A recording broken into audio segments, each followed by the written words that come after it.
Inshuti bakunzi ba Dabook TV n'ishuri ryo gusenga TV nongeye kubasuhuza. Ndaje mu kiganiro, ntabwo uyu munsi ndi butinde cyane, turacyari muri bya biganiro byo gusobanukirwa ibihe aho bigeze no kumenya uko tugomba kwitwara. Ijambo ry'Imana ritubwira ko tutagomba gusinzira nk'abandi, kandi rikatubwira ko ubwo ibyo bihe bizagenda bitwegera, ubwo izo ntambara zizagenda zivugwa, induru z'intambara, impuha z'intambara n'ibindi byose biriho byo mu minsi ya nyuma, tuzararame turebe mu ijuru kuko gucungurwa kwacu kuzaba kugeze. Reka dufate umwanya turirimbe ibitero bibiri cyangwa bitatu by'indirimbo ivuga ngo umwami ageze ku irembo, hanyuma tubone kwinjira mu kiganiro cy'uno munsi gitanga umucyo uko dushoboye. Ntabwo dushoboye byose, ntabwo tuzi byose, dutange contribution yacu ku bihe uko bimeze, tubasobanurire uko tubyumva, hanyuma tubone uko dufata ibyemezo by'uko twitwara, ibyemezo biturinda kandi bidukomeza muri ibi bihe bikomeye. Reka dufate umwanya turirimbe iyo ndirimbo hanyuma twinjire mu gihe cyo gusenga, tubone kuganira. Umwami ageze ku irembo, wabambwe ku musaraba, yaje kudukoranya be tubane mu ijuru. Ku irembo ubari ku irembo, nuko araje, Yesu araje kandi ageze ku irembo. Haleluya! Iyi ndirimbo ndayikunda cyane. Ntihazabura intambara, ntabwo amahoro azahora, keretse Yesu atsembyeho urupfu n'ibyaha. Ku irembo ubari ku irembo, nuko araje, Yesu araje kandi ageze ku irembo. Maze mu isi yagizwe nshya, tuzahaba dusugire, kudapfa kwakuye gupfa, tutakibabara. Ku irembo ubari ku irembo, nuko araje, Yesu araje kandi ageze ku irembo. Haleluya!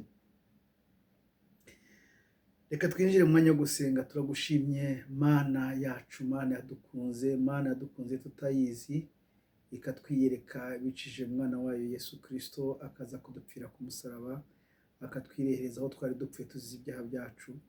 Turagushimye kuko wakomeje kubana natwe muri ibi bihe bikomeye. Turagushimye ko ugenda utwigaragariza mu bihe bikomeye. Turagushimye ko ugenda utwigisha. Intambara ziriho ni nyinshi, amakuba ariho ni menshi, umwijima ni mwinshi, urabuditse, ariko tubereye umucyo. Reka rero duceceke, ngwino uganirize ubwoko bwawe, tubisabye mu izina rya Yesu Kristo, amen. Reka twongere dusuhuze inshuti za Dabook TV aho ziri hose ku isi. Ndabasuhuje, Imana y'amahoro ibambere umugisha.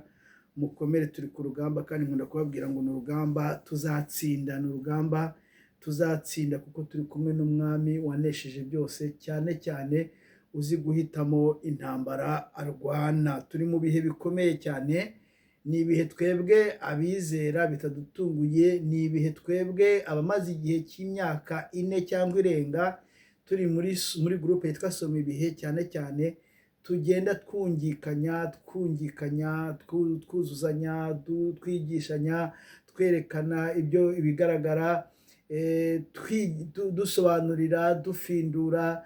Imana iri kumwe natwe, igenda itwigisha, kuko ijambo ry'Imana riravuga ngo nzabigisha mbereka inzira munyuramo, nimujya guca iburyo cyangwa ibumoso muzumva ijwi ngo iyi niyo nzira aba ariyo mucamo. Imana iri kugenda itwigisha, ntabwo ibintu nk'ibi ngibi biri kudutungura. Ngira ngo mwabyumvise mu kiganiro kibanjiriza cya mu gitondo, narabibasobanuriye ko nari nabivuzeho ku itariki 17 z'ukwa 10 muri 2025, mpamagara abantu bari muri Israel ntimutahe, muva aho ngaho mujye kwisurira imiryango yanyu. Ntabwo babyumvise ibanga nari narimenye ry'uko Isirayeli izarwana na Irani, noneho intambara itari iyo kugerageza, kuko bya bindi byari byo kugerageza, kwa kundi bateye ibisasu iminsi 12 byari kugerageza. Intambara rero yeruye yinjiye, kandi ibigaragara ko itazahagarara. Ni ikintu gikomeye cyabibayemo cyo kwica uwo bita le guide supreme cyangwa se umuyobozi w'ikirenga wa Irani witwa Ali Khamenei cyangwa se Khamenei. Akaba yishwe akicanwa n'abantu bakomeye cyane bo mu ngabo, muri komandoma y'ingabo za Irani. Ni ibintu bikomeye cyane, abantu barifata nk'ibintu byoroshye. Amerika iri gukiriya la victoire, cyangwa se Amerika na Israel iri gukiriya la victoire, ariko hari igihe ntekereza nkabona yuko sinzi nimba ari ubugome buzamuka bukamonta mu mitwe y'abantu bakasigara nta bwenge bafite, cyangwa nabo baba bari kuri pression y'abandi bantu babategeka ibyo gukora. Ariko ibigaragara nuko birasa nkaho ibintu bari intambara bari gukora ni intambara zigiye gukurura kaga isi yose. Gusa ntabwo twabihagarika. Hari mushiki wacu uvuye muri Afurika, ni umubyeyi nkunda cyane, yaramaze iminsi muri Afurika amezi arenga 3 cyangwa se ageramo, aje afite ubwoba bwinshi. yaza imyandikira ati ku bibuga by'indege tension iri hejuru cyane, ati birakomeye, tubigenze gute nk'itorero.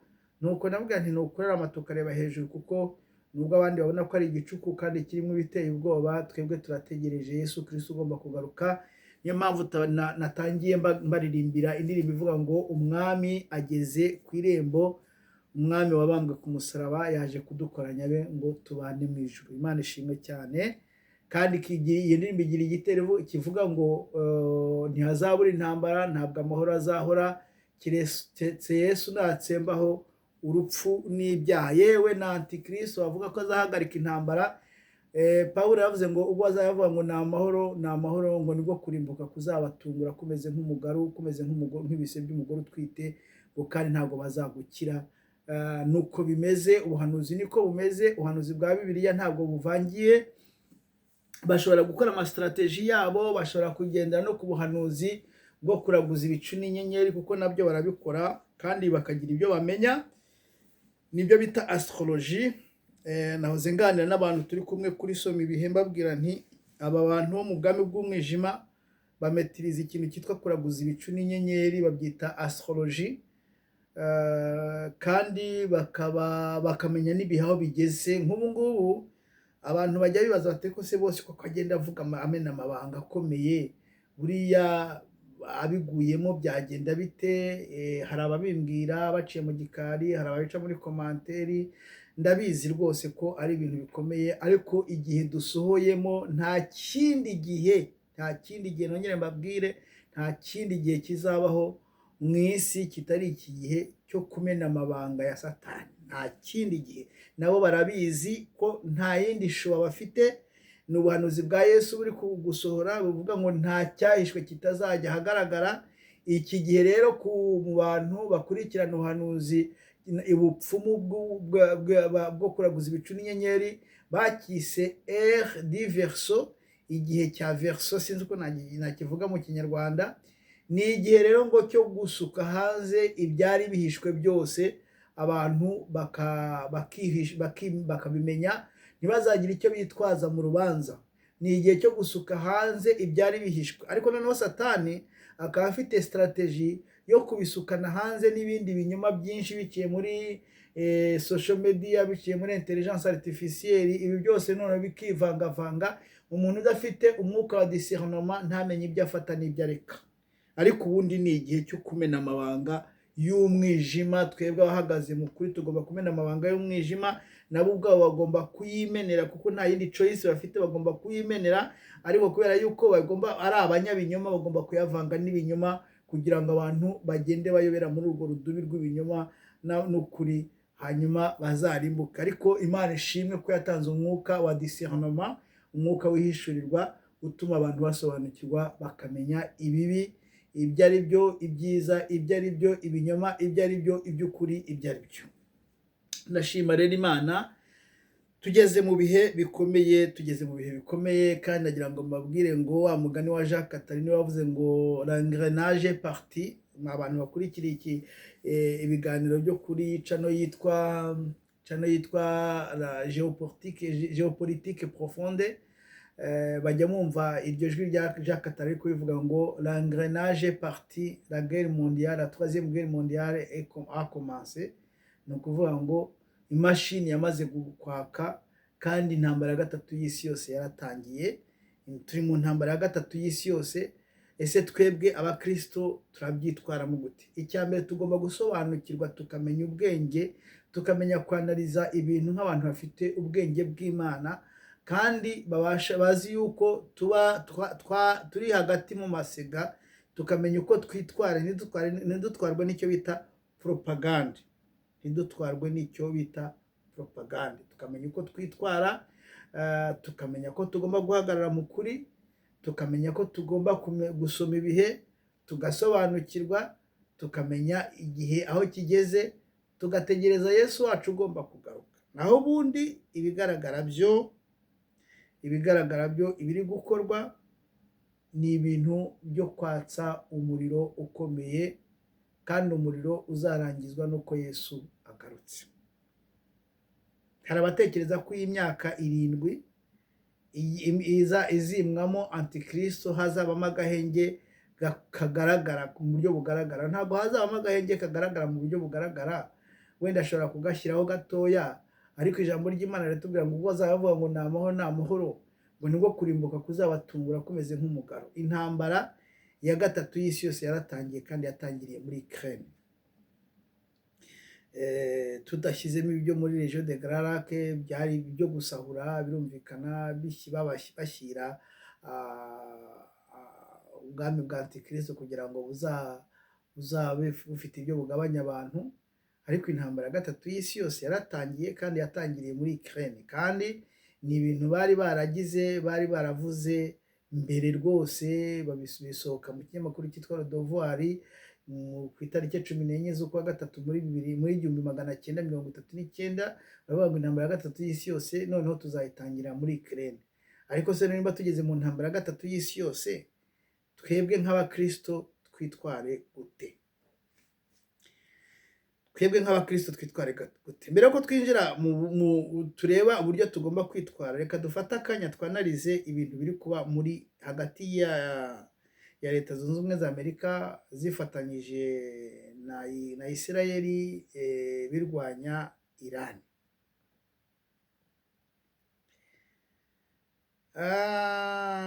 Hari umwanditsi wanditse igitabo gikomeye cyane witwa Robert Greene.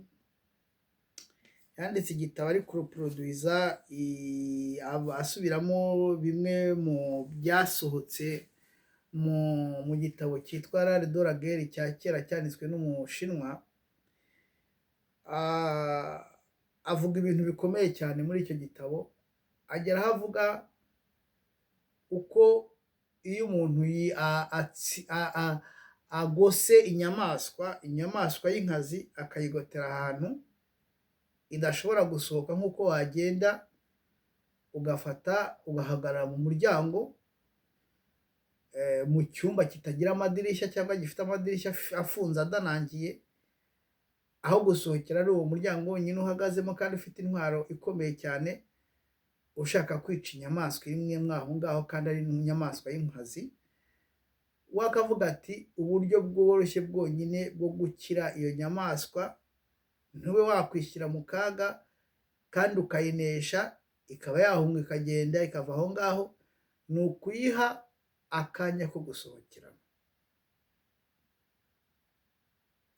Nibwo buryo bwonyine. Niyo mpamvu n'abantu bakora intambara, iyo uri kurwana n'umwanzi mwahiganaga ubutwari, wabonaga no ko kumunesha ari intambara ikomeye cyane, atari umwanzi urusha imbaraga cyane, akaba ari umwanzi mwahiganaga ubutwari, ukabona ko ugeze ahantu ho kumunesha, ugomba kumuha akanya ko gusohokeramo akaguhunga. kuko iyo utamuhaye akanya ko gusohokeramo ngo aguhunge, iyo iyi nyamaswa utayihaye akanya ko gusohokeramo ngo iguhunge, imbaraga zayo kuko iba iri muri situation de survie, ivuga ati ni hagati y'urupfu n'umupfumu, ni hagati y'urupfu n'ubuzima, imbaraga zayo zikuba inshuro 10, niko uwo mwanditsi yanditse, zikuba inshuro 10, hanyuma ikakwataka kugira ngo ukire iyo ntuzi iyo atake y'imbaraga z'iyo nyamaswa zikubye inshuro 10 biragoye. Niyo mpamvu mu buhanga bw'intambara ikintu cy'ingenzi ni uguha iyo nyamaswa aho gusohokera kugira ngo isohoke iguhunge. Ikintu rero kigaragara, Leta Zunze Ubumwe za Amerika birumvikana ko abari kuzigira inama ntibabaja b'abayiliminati, bamwe bajya ku ruhande rumwe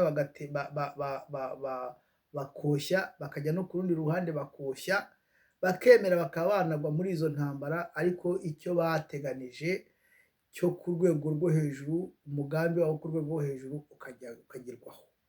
Ni babayiliminati nyine babaje bari inyuma y'aba bategetsi, cyane cyane ko hari igihe banatora n'abategetsi badafite ubwenge bwo gutekereza neza, bari inyuma yabo bari kubashuka bati noneho nimukuri ikosa riri grave ribateze abanzi banyu.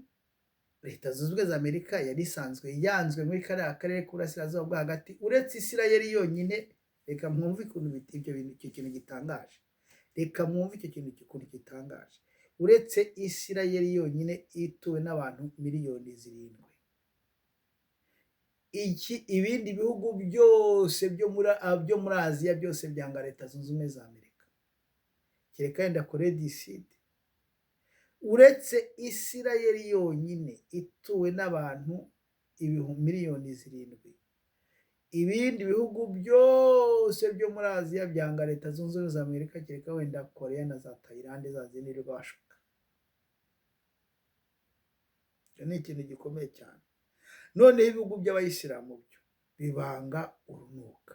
Irani yo iri ku isonga mu kwanga Leta Zunze Ubumwe za Amerika, kandi Irani ni igihugu kinini gituwe n'abantu bagera muri miliyoni 90, kigomba guhangana n'agahugu nka Isirayeli. Birumvikana kari kumwe na Leta Zunze Ubumwe za Amerika, none mu buryo butangaje kandi mu mutego baguyemo, Leta Zunze Ubumwe za Amerika yaguyemo izi yuko ari ubutwari, bishe Guide Supreme cyangwa se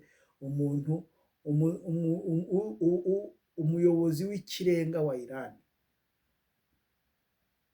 Kandi uriya muyobozi w'ikirenga wa Irani, abantu batekereza, nahoze numva umugabo umwe nkunda kumva amanalize ye, nkumva ni umuhanga cyane, ariko numvaga nawe atabasha gushyikira ibyabaye ibyo ari byo. Ni umugabo nkunda kumva amanalize ye, nkumva ni umuhanga cyane, ariko numvise nawe atabasha kumva gushyikira ibyabaye ibyo ari byo. Akavuga ngo ni amaraso, ngo ni amaraso aba atari kubukuraremo, ngo buriya koko ngo yumvaga ari guhigwa, bakajya kujya gukorera mu ngoro ye, kuko atagiye muri bunka. Nyamara iyo urebye amagambo ya nyuma y'uyu mugabo Ali Khamenei, usanga yari yarabiteguye neza ko agomba kwitangira igihugu cye n'abaturage, kandi icyo ni ikintu gikomeye cyane. Reka mbasomere amagambo yavuze ya nyuma, reka nyabasomere rwose kuko nayaguyeho ahantu. Ni amagambo akomeye cyane. Yaravuze ngo je suis vieux, mon corps ne vaut rien. Uyu munsi nibwo nabitekereje ndi kumva Dr. Rusabagirishya, nsanga n'ubundi wa mugani perita y'umuntu ntabwo ari ikintu gikomeye, kuko umuntu wese ni remplaçable, bashobora kumuramplace, cyane cyane nk'uyu musaza niyo yaba ari umusore. Kandi nuko ngo je suis vieux, mon corps ne vaut rien, je m'assois sur une chaise et je regarde cette révolution.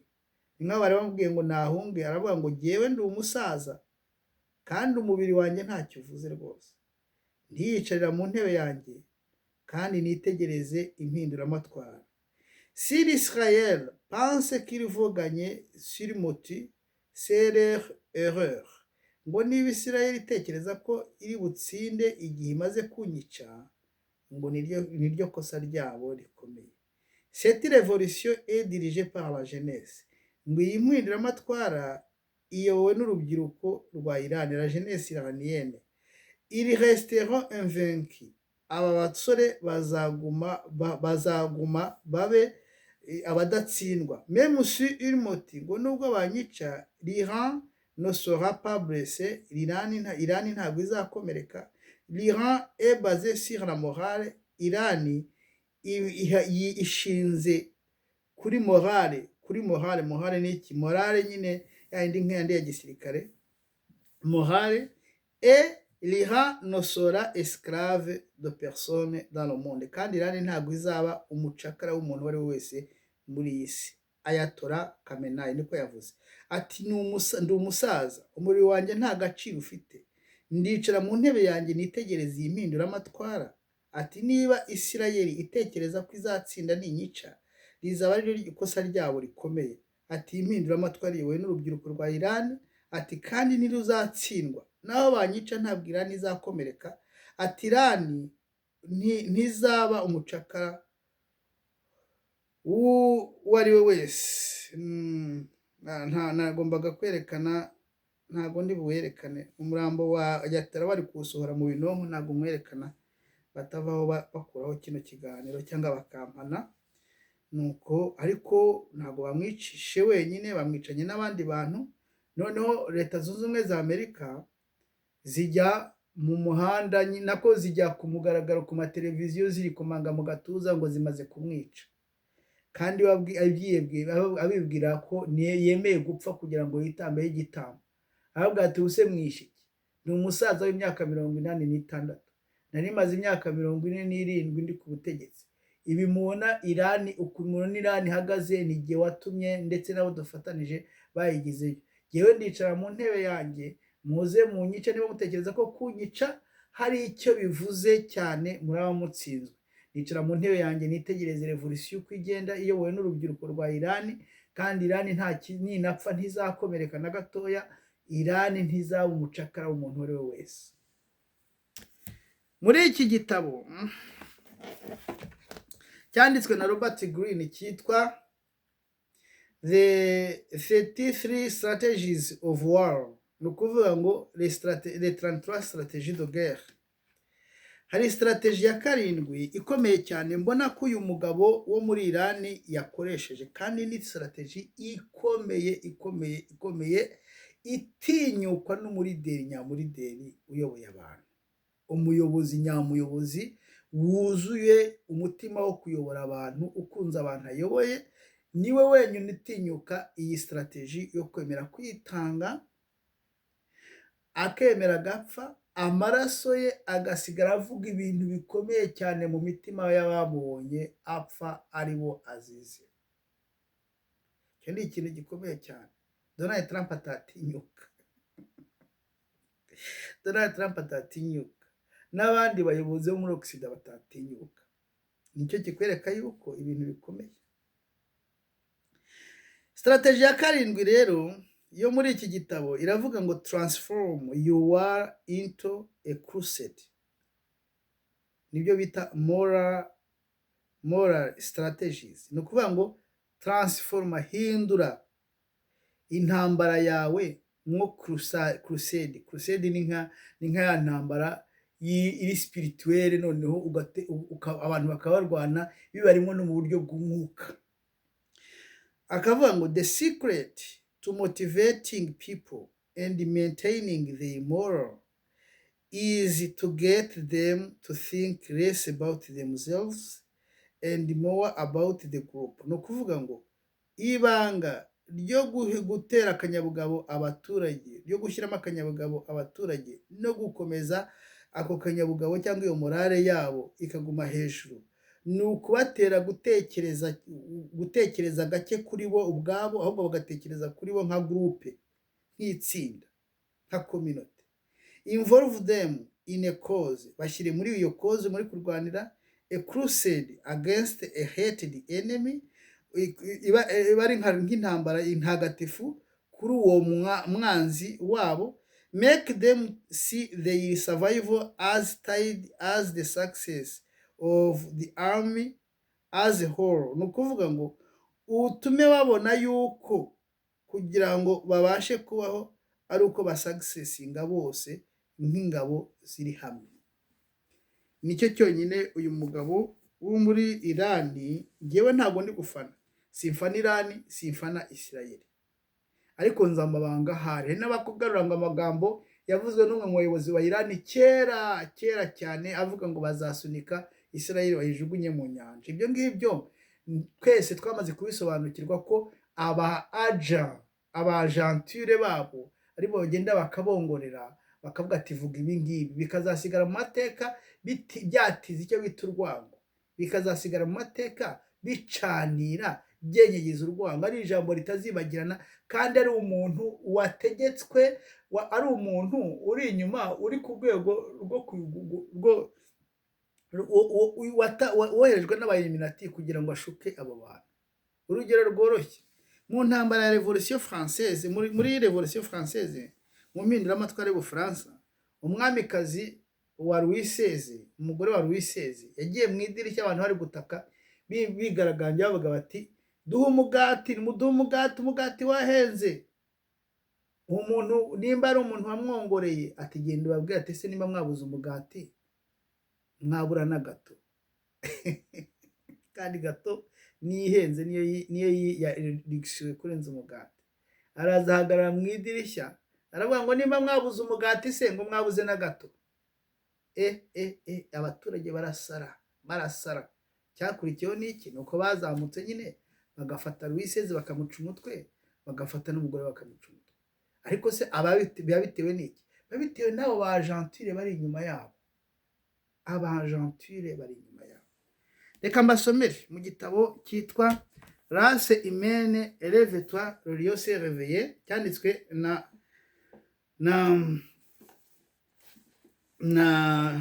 David Icke. Ngiye kubasomera ibijyanye n'intambara ya gatatu y'isi yose, nk'uko umuframaso kuri 33e degré, umujenerali w'abaframaso yitwa Albert Pike yabyandikiye undi muframaso yitwa Mazini amusobanurira uko bizagenda.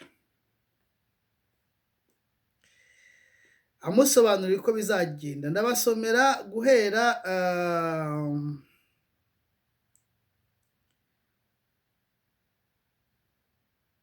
guhera kuri ndahera haruguru gato mwumva uko bivuga.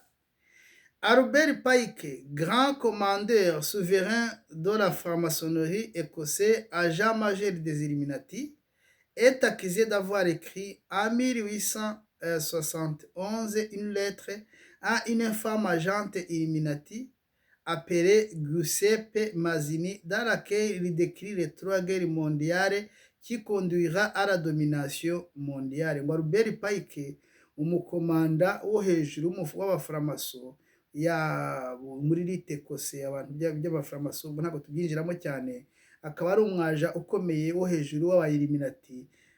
Bavuga ko ariyo wanditse iletera ikomeye cyane, ayandika muri 1871, ayandikira undi muframaso, undi umwiliminati witwa Giuseppe Mazzini, ahasobanura neza intambara eshatu z'isi yose zizatuma isi irundumurirwa mu kuyoborwa na Satani muri domination mondiale. La première guerre mondiale aurait été reka no kubyinjiramo cyane nta bitaza kugira, ariko se ko araho numva hari karaho numva byaba nabandenze, ariko reka no kwinjiramo muri iyi introduction. Reka njye muri lettre muntuze mu ibaruwa direct kugira ngo bitaza gutinda. La troisième guerre mondiale doit être fomentée en utilisant les divergences que les agentures, terme utilisé dans le protocole de Toronto, les agents des Illuminati attiseront entre les sionistes politiques et les dirigeants du monde musulman. Ni ukuvuga ngo intambara ya gatatu y'isi yose izaterwa cyangwa se izenyegezwa n'abaja bacu, abaja b'Illuminati, bakazayigeza hagati y'abasioniste politike, noneho hiyongeyeho icyo gihe ntuze Albert Pike yandikaga iyi letere, hakiriho abasioniste politike gusa. ubu rero abasioniste politike n'abasioniste religieux bose basenyera umugozi umwe. Nabibabwiye mu gitondo icyo bita AIPAC, AIPAC ni American Israel peni kanyirebe American Israel AIPAC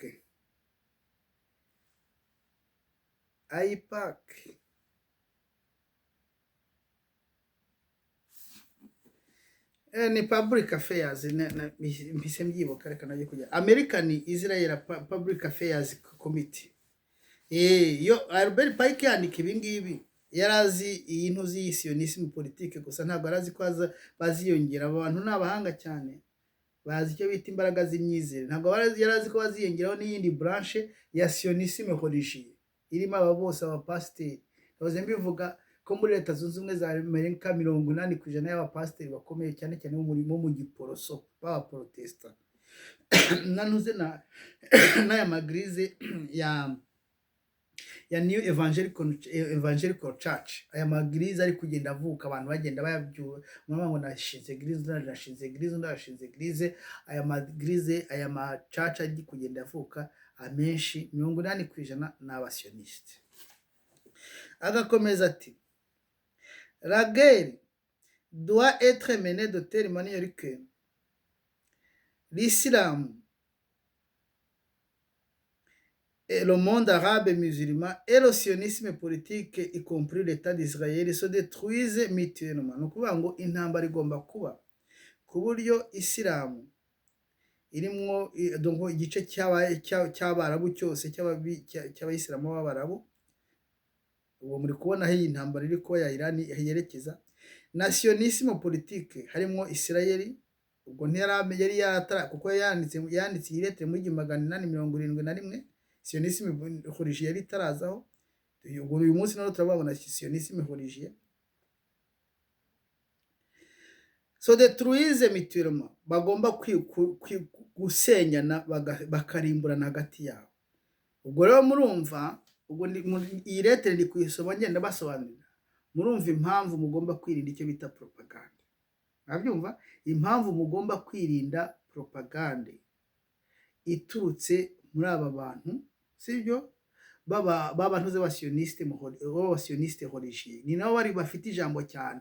Abasioniste politique bo ntibagaragara cyane, bavugira ahantu mutabasha kumenya, bavugira mu discours politique, bavugira mu manasi muri za Nations Unies, bavugira mu manama yabo akomeye, amagambo yabo ari hejuru ntabwo mubasha kwashyikira. Ariko twebwe bo hasi ba Nyarucari twinjira mu gihe navuye mu by'amadini, abinjira mu ntuze bagenda bahura n'abasioniste religieux. Mwirinde iyo propaganda. Niba ushaka kuzabona Yesu agarutse akakuzamura, mwitorere icyo kintu kimenye. Umuntu uzakuzana iyi propaganda yo guhagarara inyuma ya Iran cyangwa akakubwira ngo hagarara inyuma ya Israel, akakubuza guhagarara mu kuri ngo raramurebe mu ijuru, ukagira igihande uhagarariye kandi bigaragara ko izi ari intambara za Satani, azaba gushyize ku rusyo. Uzaba uvuye mu murongo w'abategereje Yesu ugomba kugaruka, ugiye kuzaba mu bazarengananwa n'ubu bwoko bwa Israel, kuko buzaca mu mubabaro ukomeye. Byanditse muri Yeremiya ibice 30 umurongo wa 7, ngo ni umubabaro wa Yakobo, uzaba uzarenganwa nabo. Dukomeza ngo se détruisent mutuellement. Dans le même temps, les autres nations, une fois de plus divisées entre elles à ce propos, seront forcées de se combattre jusqu'à l'état d'épuisement complet. Ni ukuvuga ngo urabona nk'ubu ngubu biciyemo ibice bibiri. Hari OTAN irimo Leta Zunze Ubumwe za Amerika na Israel n'ibira bihugu by'Iburayi bya Union Européenne n'ibindi bihugu biri inyuma ya OTAN. hakaba na BRIC irimwo Brazil, irimwo Russia, irimwo India, irimwo South Africa, irimwo China. Hari n'ibindi bihugu bitoya biri kwiranja. Ijambo ry'Imana ndaza kuribasomera muri Daniyeli, mwumva ukuntu abantu baziranja, bazigabanya muri Daniyeli ibice 11. Kuko iyi ntambara yatangiye nibyo iri gukurura, nibyo iri gukwega. Dukomeze. Nous voyons que dans le même temps, les autres nations, une fois plus divisées entre elles, à ce propos, seront forcées à se combattre jusqu'à un état d'épuisement complet, physique, moral, spirituel, économique. Bazabepuize mu buryo buri physique, mu buryo bw'imbaraga zisanzwe, bazabepuize mu buryo bw'imitekerereze, bazabepuize mu buryo bw'imyizerere, bazabepuize mu buryo buri économique, mu buryo bw'ubukungu. Et nous lâcherons les nihilistes, les athées, et nous provoquerons une formidable cataclysme social qui, dans toute son horreur, montrera clairement aux nations les effets de l'athéisme absolu, à l'origine de la sauvagerie et du plan sanglant des chambardements. Icyo gihe noneho ngo tuzarekura ibiburaburyo. Pasiteri Musisi niko nakunda kubita ibiburaburyo n'abantu ngo batagira icyo bizera na gito, noneho binjira bavuga ati nimwe muduteje akaga bayisilamu nimwe muduteje akaga mwabitwa ngo n'abakirisitu, mwe ngo n'abayahudi, mwirwa mu Rwanda intambara zikaba zitworetse, batangiye nabo bakora akantu gakomeye cyane ngo pour tous les citoyens obligés de se défendre eux-mêmes contre la minorité révolutionnaire mondiale, extermineront les démolisseurs de la civilisation, les masses déçues par la chrétienté et dont l'esprit déiste sera à partir de ce moment sans boussole. Ahangaha mwahumvise noneho avuze icyo bita akarengane gakomeye mu buryo buri imaje. Nubanga abantu bazageraho bateshwa agaciro, abakristo bateshwa agaciro, ubukristo buteshwa agaciro. Kubera iki? Niyo mpamvu nabwiye abantu, kandi ibi bintu twarabyeretswe, ndetse tubyerekwa, ntabwo twabyeretswe mu rwego ruri international, twabyeretswe mu rwego rwo mu Rwanda, twarabyeretswe, twarabisobanukiwe. Nabwiye abantu b'abasioniste, pasiteri b'abasioniste, ngo bitegure kujya ku rugamba ku mirongo y'imbere barwanira satani baribye. Nuvuga ngo remasi bazaba barateshejwe agaciro, baramaze kubona yuko n'ubukristo ntacyo bumaze, kuko bwabashoye mu ntambara, bakaba banatsinzwe, banapfuye, banashize. Noneho bazatangira kuba desi, bazaba desi. Donc les esprits déistes seront à partir de ce moment sans boussole. Noneho basigare nta boussole, nta cyerekezo bafite. À la recherche d'un idéal sans savoir vers quelle tourner, quoi tourner leur adoration. Bari gushaka ikintu cyabakiza, ikintu cy'ingenzi, ikintu kiri cyarushaho kuba cyiza kirenze bwa bukirisitu bwa buyisilamu, bya bintu bizeraga. Ni ikihe ngo bari gushakisha ari ikintu cyabakiza n'ikintu basenga. Nous recevrons la vraie lumière grâce à la manifestation universelle de la pure doctrine de Lucifer. Aha niho baza noneho ya pure doctrine ya Lucifer y'abaframaso birirwa bigishanya hagati yabo niho izasandara mu bantu. Niho handi nababwiye wa mugabo Yuval Noah Harari yavuze ati umuntu uzitambika muri uwo mucyo noneho amaze kubona yuko ubukirisitu bwabashize mu ntambara ikabica, uwisilamu ukabashyira mu ntambara ikabica, ubuyahudi bukabashyira mu ntambara ikabica, akitambika muri uwo mucyo wa Lucifer, azaba ari uwo gupfa. Niko Yuval Noah Harari yavuze. Enfin, révélé aux yeux de tous. Cette manifestation suivra la destruction de la chrétienté, de l'athéisme et simultanément soumis à exterminer en même temps. Nukuvuga ngo iyo kwigaragaza kwa Lucifer nyine na doctrine ye ije kubabwira ati dore mwabaye abakirisitu none birabicishije, mwabayisilamu none murabirwaniye, mwabaye abayahudi none birabicishije. Lucifer rero niwe mugomba gusenga, nimwanga tugomba kubica tukabamara, kuko ntimwagumya kuduteza akaga muri iyi si.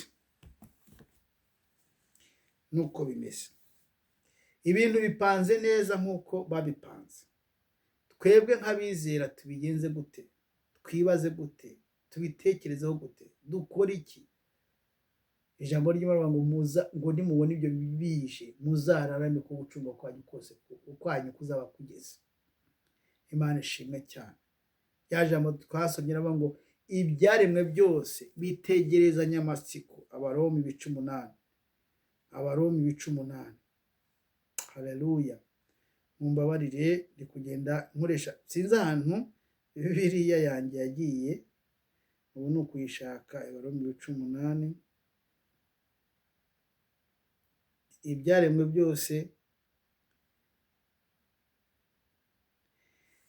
byose bitegerezanya amatsiko, umurongo wa 21. Haleluya, haleluya, haleluya. Imana ishimwe cyane. Ngo kuko ni umurongo wa 20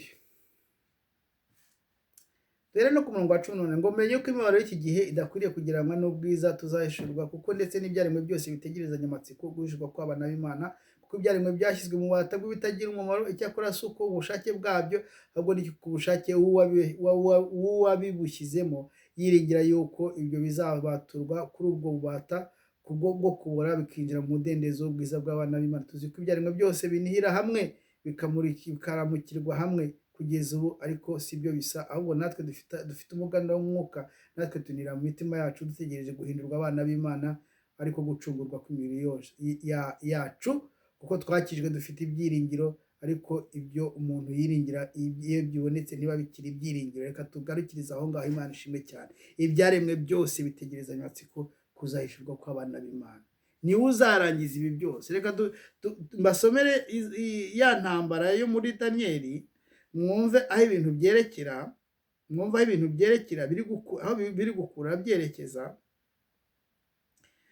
biri gukura byerekeza, mutangire mumenye uko mugomba gusenga n'ibyo mugomba kwitaho kurenza ibindi. Imana ishimwe cyane. Haleluya. Umurongo wa 11, duhere ku murongo wa 37 tuzageze ku murongo wa 45. Kandi uwo mwami ntazita ku mana za ba sekuruza. Reka duhere ku murongo wa 36. Mwumve ukuntu izo ntambara zigiye gukurikirana. Nuko uwo mwami azakora uko ashatse, yigira munini, yishyire hejuru ngo asumbe imana zose, kandi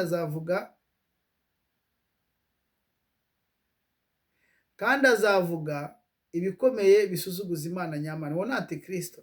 Azishyira yizane kugeza aho uburakari buzasohorera, kuko ibyamugambiriye bizasohozwa. Uwo ni Antikristo. Kandi uwo mwami ntazita ku mana za ba sekuruza. Uwo ni Antikristo. Cyangwa se ku gushaka kw'abagore. Uwo ni Antikristo. Cyangwa ku cyitwa imana cyose, kuko azishyira hejuru ngo asumbe byose. Ahubwo mu cyimbo cyayo azubaha imana z'ibihome, nibyo bita mu Gifaransa dieu de forteresse, ariyo Satani. Nuko imana ba sekuruza batigeze kumenya azayubahisha izahabu n'ifeza n'amabuye y'igiciro cyinshi, ariyo birwa biba hirya no hino muri Kongo, muri Ukraine, n'ibindi ibintu by'igiciro cyinshi birimo peteroli na essence, n'amabuye y'igiciro cyinshi n'ibintu by'igikundiro. Kandi azanesha ibihome birusha ibindi gukomera. Kunesha ko azanesha ibihome birusha ibindi gukomera, afashwa n'iyo mana itigeze kumenywa. Uzamwemera wese azamwogezanya icyubahiro, abaye gutwara benshi, kandi azabagabira igihugu ho ingororano. Nuko mu gihe cy'imperuka, dore ibi ngibi muri kubona, abantu bagatangara Leta Zunze Ubumwe za Amerika, ngo Leta Zunze Ubumwe za Amerika ziyoboye OTAN, kandi OTAN niyo izatanga Antikristo. Ntabwo Antikristo ari Donald Trump. Abantu batekereza ko Donald Trump, kuko Donald Trump ntiyatera intambara ngo yongere azayihagarike. Oya, umurimo we ni uriya nyine wo guteza akavuyo hirya no hino, ndetse ndababwiza ukuri ko azava hariwe mu perezida wanzwe cyane urunuka kubera ibintu bari kumukoresha. Ngo nuko mu gihe cy'imperuka umwami w'ikusi azamutera. Umwami w'ikusi, ikusi ni mu majyepfo. Kandi umwami w'ikasikazi azamutera. Kasikazi ni mu majyaruguru. Ameze nka serwakira, azanye amagare n'amafarashi n'inkuge nyinshi, atera ibihugu abisandaremo nk'umwuzure w'amazi. Izi ntambara muri kubona ziri gukurura intambara z'umwami w'ikusi n'umwami w'ikasikazi. Hari mwene data wazo dusubira ku cyumweru mu ishuri turi gusoma, turi kwigamo, turi gukora isomo rya eschatology, kugaruka kwa Yesu Kristo n'indunduro y'ibihe. Isomo rya eschatology yadusomeraga avuga ngo umwami roi du nord ni Siriya, niko hari handitse muri iyo ntuze muri iyo Bibiliya, ariko twumva ni verisiyo idasanzwe. Roi du Sud ni umwami wo muri Egiputa ni muri Afurika. Ariko two kubitindaho, izi ntambara muri kubona uko ziri kugenda zikurikirana, ziri gukurura izi ntambara za nyuma za Antikristo, bazakora kuri Antikristo agatsindwa, nabo bakagira ngo bigaruriye isi, nabo bagatsindwa kugira ngo Yesu Kristo aje kwimikwa. Ngo nuko mu gihe by'imperuka umwami w'ikusi azamutera, kandi umwami w'ikasikasi azamutera ameze nka serwakira, azanye amagare n'amafarashi n'inkuye nyinshi, atera ibihugu abisandaremo nk'umwuzure w'amazi, agere mu gihugu gifite ubwiza. Igihugu gifite ubwiza ni Isirayeli. Benshi bazatikizwa, keretse Abedomu n'Abamowabu n'imfura z'Abamoni, nibo bazarokorwa mu kuboko kwe. Nuko azabangurira ukuboko kwe ku bihugu bitari bimwe. Abo ni wa mwami w'ikusi n'ikasikasi, ariko cyane cyane umwami w'ikasikasi wo mu majyaruguru. Ngo azabangurira ukuboko kwe mu bihugu bitari bimwe, n'igihugu cya Egiputa ni muri Afurika, ntibazamurokoka. Ndetse azahindura ibintu, guhindura ni ukwigarurira ibintu by'umurimbo by'izahabu n'ifeza n'ibintu by'igiciro cyinshi byo muri Egiputa ni muri Afurika. Abanyalibiya ni Abanyafurika, Abanyetiyopiya ni Abanyafurika, bazamushagara. Uko ni kwa kundi nuze Albert Pike yavuze ati abantu bazikabanyamo ibice batangire kurwana, bazamushagara. Ariko inkuru zivuye iburasirazuba n'ikasikazi zizamuhagarika umutima, ava yarakaye cyane, azanywe no kurimbura. Abenshi azabakuraho pe. Azabamba amahema y'ubwami hagati y'inyanja n'umusozi wera ufite ubwiza, nyamara azaba ageze ku minsi ye y'imperuka, ntawe uzamuvuna. Ahangaha niho bigaragara ko izi ntambara zose zizarangira, abawe kurwana bose bapfuye bashize. Ubwo ubwami bw'umwijima butekereza ngo hazabaho auto destruction ya bose, ngo none nibabona barimbutse, ibihugu nabyo birimburanye, ngo habone kuza umucyo wa Lusiferi. Aba baribeshya, kuko muri Yesaya ibice 14 handitse yuko azamanuka akagera ku ndiba ya rwa rwobo. Niko Yesaya yavuze, yahanuye. Lusiferi cyangwa Satani ntabwo azagira ijambo rya nyuma kuri iyi si, ahubwo azafatwa. Bibiliya byanditse muri byashiwe biranditse ko azafatwa agafungwa imyaka 1000. Yesaya akavuga ngo azamanuka agere kuri rwa rwobo, ngo agere mu ndiba ya rwa rwobo, ngo bazamubona bazamutangara, avuga ati ni we wategesaga amahanga, ukanga kurekura abanyagana bo muri yo ngo basubire iwabo, ukababohera muri rya jambo twasomye mu bitagira umumaro, ukanga kubarekura ngo basubire iwabo. None nawe uraje uba umunyantege nkatwe. Ijambo ry'Imana ni ijambo ryahanuwe nk'uko Petero yavuze, rirusha bya bindi byose bizera, rirusha bwa buhanuzi bwo mu gifuramaso, rirusha bya bindi byo kuraguza ibicu n'inyenyeri, rirusha imigambi y'abisi gukomera. Kandi ngo muzamugize neza muryitaho, kuko rimeze nk'itabaza rimwe kacu z'umwijima, rigakesha ijoro, rikageza inyenyeri y'umututu bizabandira mu mitima yacu. Yesu Kristo niwe uzaza kurangiza izi ntambara zose.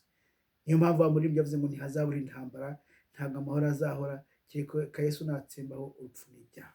Ibintu rero biri kuba nk'uko mubibona, ufite ubwenge bukeya nk'ubwacu butinjira muri biriya bya geopolitike ngo bijye hejuru, turi kubona ko ari ibintu by'ubugoryi biri gukorwa kugira ngo byatize intambara ikomeye, kugira ngo byenyegeze intambara ikomeye, kugira ngo byenyegeze umuriro ukomeye ugiye kurimbura isi. Ariko se twebwe tubyitwaremo gute?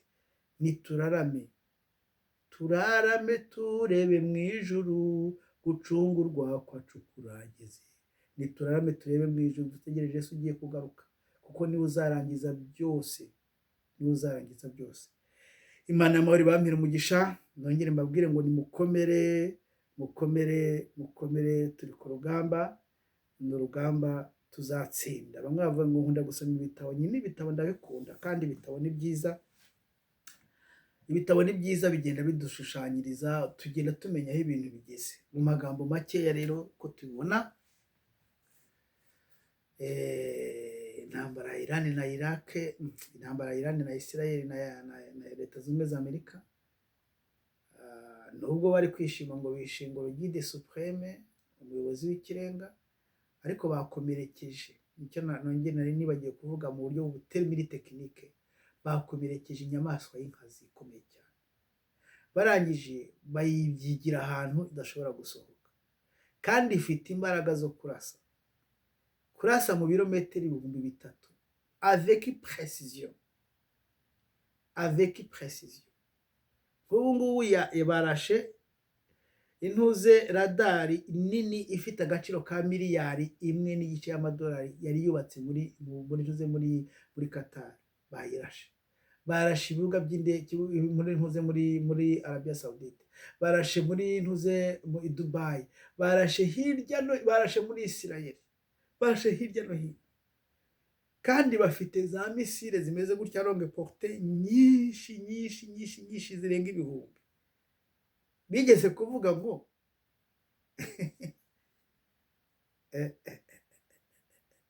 imyaka 47 bamaze, baravuze ngo uko mwaje, kuko ntibanywa itabi ntibanywa inzoga, uko mwagendaga musohora isigareti y'itabi, niko bavuze, uko mwasohoraga isigareti y'itabi mu ruganda, niko twasohoraga misile natwe.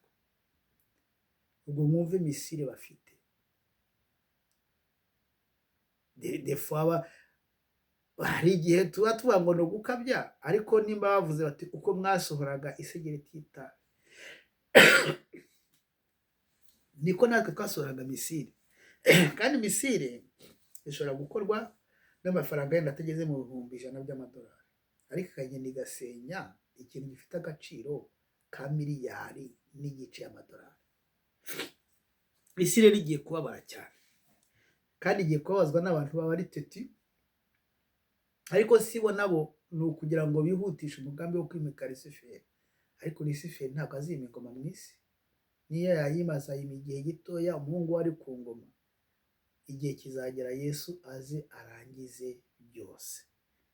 Imana yamuri bamira umugisha, kandi mwo kugira ubwoba, ibiteye ubwoba bya nijoro byo kubatera ubwoba, nimukomere turi ku rugamba. Amen.